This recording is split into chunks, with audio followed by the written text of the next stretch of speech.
বাল্যবিবাহ রুখতে উত্তর জেলার রানীবাড়ি চা বাগানের শ্রমিকদের সচেতন করলেন রাজ্যপাল ইন্দ্রসেনা রেড্ডির নাল্লু। উত্তর জেলা সফরের দ্বিতীয় দিনে রাজ্যপাল রানীবাড়ি চা বাগানের শ্রমিকদের সাথে সাক্ষাৎ করেন।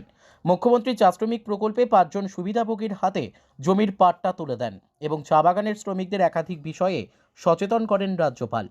সেখানে এক অনুষ্ঠানের মধ্য দিয়ে মুখ্যমন্ত্রী চা শ্রমিক প্রকল্পে 5 জন সুবিধাভোগীর হাতে জায়গার পাট্টা তুলে দেন।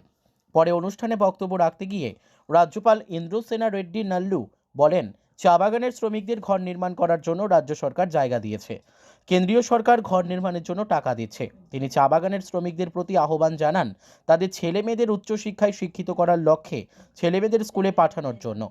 কদমতলা ব্লকের কনফারেন্স হলে স্বসহায়ক দলের মহিলাদের সাথে মত বিনিময় করেন রাজ্যপাল Indrasena Reddy Nallu.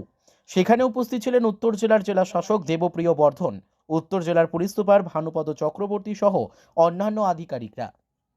Bureau report, news daily Bharat.